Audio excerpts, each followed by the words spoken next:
The What to Read Next podcast helps you build a TBR of future favorite books. In each episode, Lauren and Maine interviews authors and book influencers to recommend books they loved for you to pick up today. If you're an avid reader, always looking for your next great read, then the show's for you. Hi, Alex. Welcome to What to Read Next podcast. Thank you so much for having me. I'm very happy to be here. So happy to have you here. So tell us a little bit about yourself. Yeah, so I am from Austin, Texas. This is where I was born and raised. I live here currently. I went to school in Memphis, Tennessee at Rhodes College and studied creative writing. And after college, I sort of dipped my toes into the writing, editing industry. I started out as a copywriter for a very, very boring government job. And then I pivoted to romance book editing, which was, needless to say, much more exciting than working for the government. And then in that job, I sort of started writing my own books, and then the rest is history. And so now I'm a full-time writer writing my books. Okay, so we got to talk about romance book editing. How did you get into it? And what were some of the unique aspects? I'm a romance reader.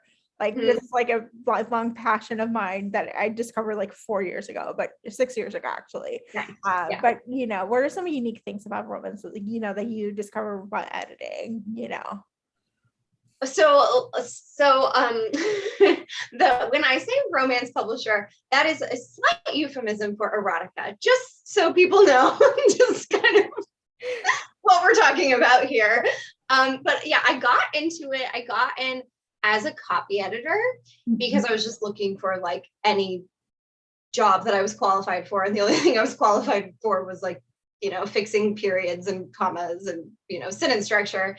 So I started as a copy editor. And then after, a few months, they were like, okay, you can come on as like a content editor, a book editor. So, I loved it.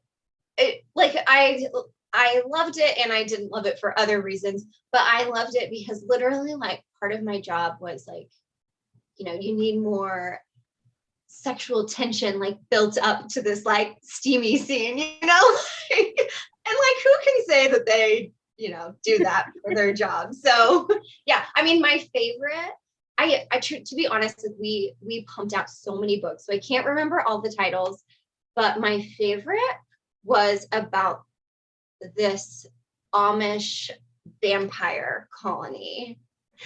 So it was like, and like my boss was like, I wonder why, because like it was getting some like good traction. And I was like, yeah, it's so good.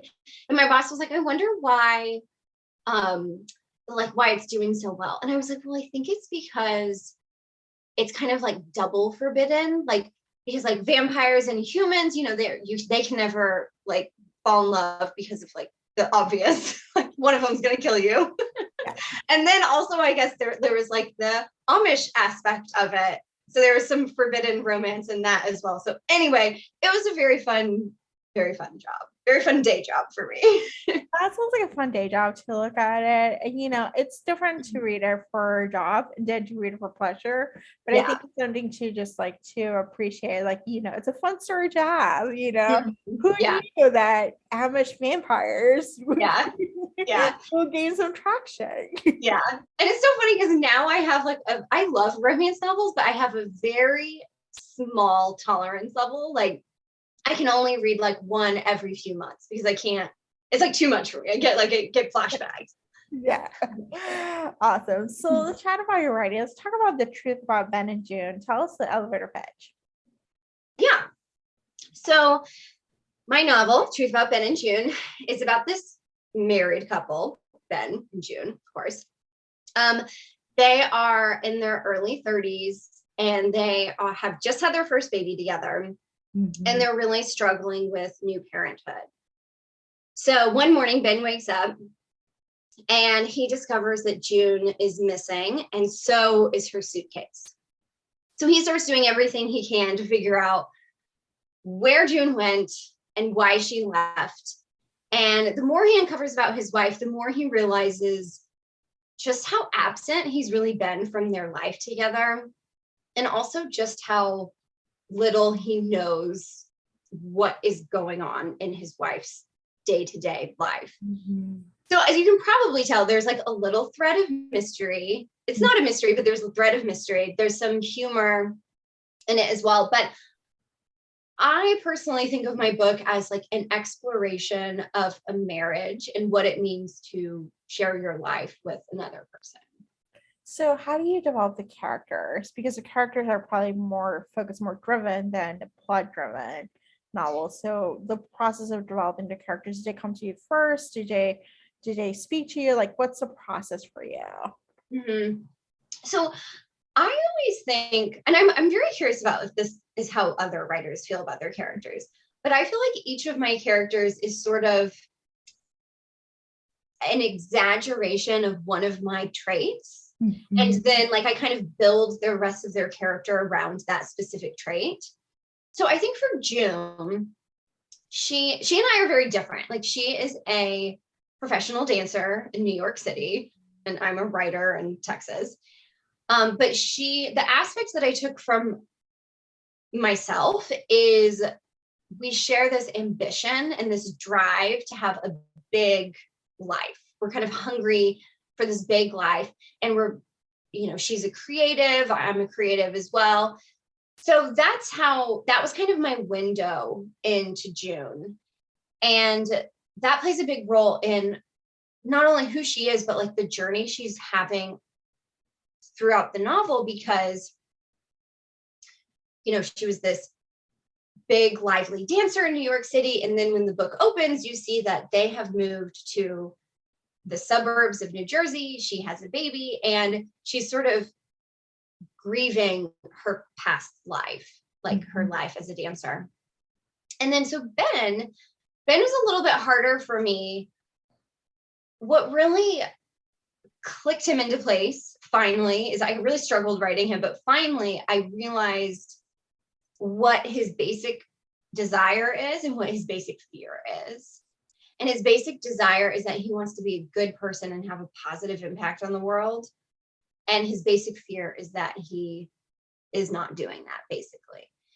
So once that finally like clicked into place, he unlocked for me, and I was able to write him.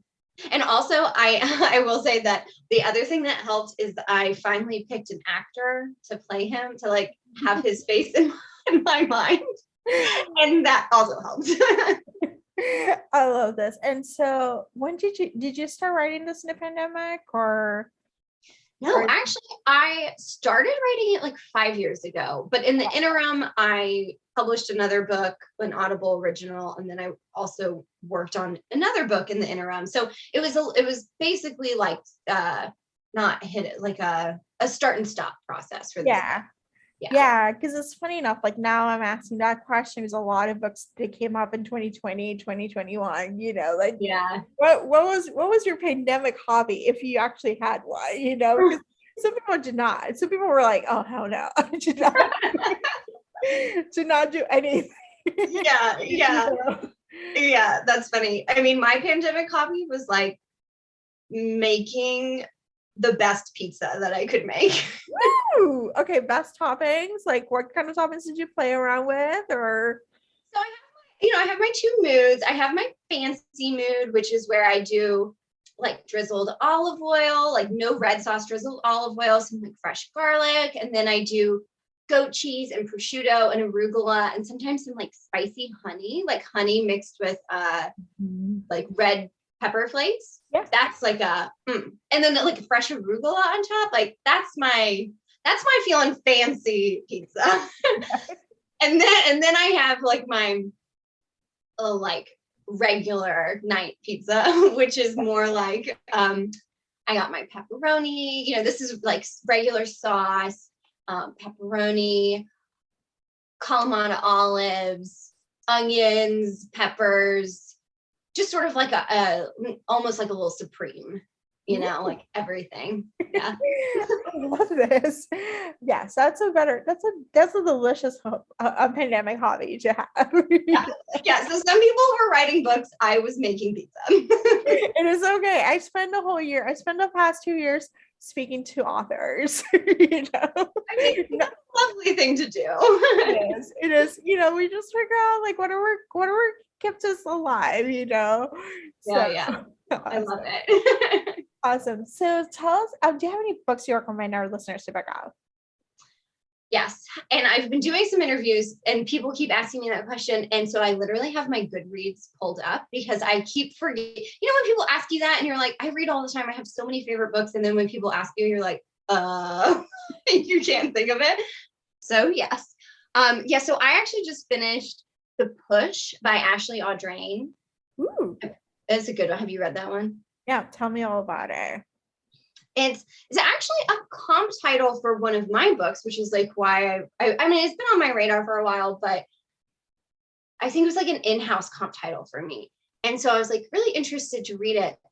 But it is about this woman who falls in love and has a baby, and she's really not sure about this baby. Like she feels like she can't connect with it, but she's like, it's kind of the baby's fault. Like she's like, she can't connect with this baby. And she's like, something's like really off.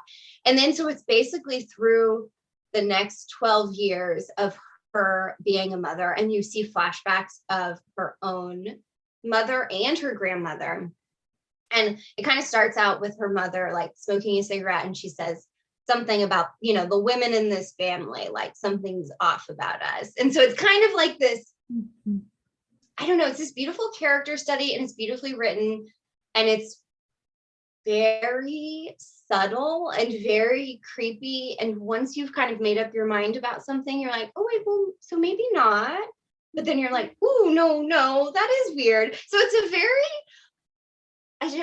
it's just like so subtly done where the author is just like messing with you, and it's just delightful. So that was a really good one that I just finished. I also, let's see, I recently discovered Never Let Me Go by Kazuo Ishiguro. Ooh. Yeah. It is amazing. I'm late to that bandwagon, but it is so beautiful. It's like the world's like best page turner. It kept like, I typically, like, I haven't found a book in a while that keeps me up like past my bedtime. Mm-hmm. And this, it was like, my eyes were like, I would wake up with like bloodshot eyes because I could not put this book down. So let's see, that was good. Long Bright River, beautiful book about it's a mystery about like the opioid crisis. And that sounds really heavy, and it is, but it's like a whodunit. You know, it's just like such a page turner. Yep. I mean, I feel like I could just go on and on and on. Great recommendations. They all are great recommendations to pick up. So I love this. And what are you working next? Are you working on something else that you can share or you cannot share? Well, so I actually had the amazing opportunity to collaborate on a book recently, which is coming out actually in August. So I collaborated with the true crime podcaster Ashley Flowers on she's the creator and co-host of Crime Junkie, and I helped her write All Good People Here. So it's coming out. Yeah, it's coming out in August. So Ashley and I like just turned that in very recently. So, and then of course, like my, you know, pre-publication for The Truth About Ben and June is, you know, well on its way. I'm on a moving train right now. And so I have not had the time to start something new. So I'm very much in the brainstorming process. And by brainstorming, I mean like, I do not have a story. It is like every time I take a shower and every time I go for a walk, I'm like, okay, what am I going to write next? And I don't know. Nothing's really coming to me. So, hey, if you have any ideas. You know, it's going to come at the most random time. You know, you just never know. Like, actually, whenever I need like a new idea or something, I just like, I set a timer and I write a want something over and over and over into my journal, like just pen and paper. and like it uncovers the shit load and like, oh, like I can do this or I can do that, I can do this or I can do. Yeah. So maybe doing like one of those activities where you're just like, I don't, doesn't matter where you're gonna write, it can be junk, but it just gets the junk out of it. Like, yeah, no, I love that idea because it is like I feel this pressure to the next thing I sit down to write is going to be my next book, and it's like that's sort of that's a really hard thing to grasp, like yeah, it's like a big load on your shoulders. Like, I yeah, must write the next big novel. And you're right, exactly. like you're gonna uncover. I'm like a huge fan of Julie Cameron's The Artist Way of like just the morning pages of write all the junk, get it out of the way. Yeah, Like yeah. even sometimes you just have to like clear out the junk in the head and then try to figure out like what can come up. And you just never know. It can be like a little seedly of an idea. It doesn't make sense. Yeah, yeah. I mean, actually, I'm thinking about doing the artist way again because I did it back when I was stuck on the truth about Ben and June, and I was like completely stuck, had no idea what I was going to do. And I was like, I'm just going to do the artist way. And then I just took myself on my artist dates and, and like did the morning pages. And the hardest part was the week of no reading or no TV. So I literally, like, my husband would come home and I would be like doing a puzzle. I do not do puzzles. And I would do a puzzle. I would be doing a puzzle for like an entire week.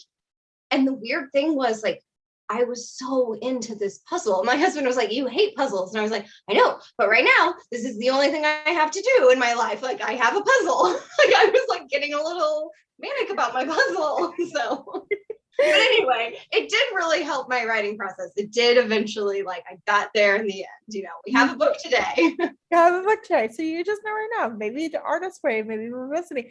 Maybe not go as strict as like no, do the puzzle, but maybe like doing your own artist way light version. Yeah, yes. I love the idea of an artist way light. Because the artist way heavy it's heavy. It's heavy. Yeah. So awesome. So tell us where to find you online. You can find me online at my website, alexkiester.com. I'm also on Instagram at Alex Kiester Writer. And that's, if you couldn't figure out, WRITER, not like horseback rider. It is so good. So thank you, Alex, for being on the show. Yeah, thank you so much. It was a lot of fun. If you enjoyed this podcast, feel free to share with friends, subscribe, rate, and review the show. This is the easiest way to support this podcast. For a list of books mentioned and other romance recommendations, please visit whattoreadnextblog.com. The What to Read Next podcast is part of the Frolic Podcast Network. Please visit frolic.media/podcast to discover new shows to tune in. Thank you so much for listening. Have a great day.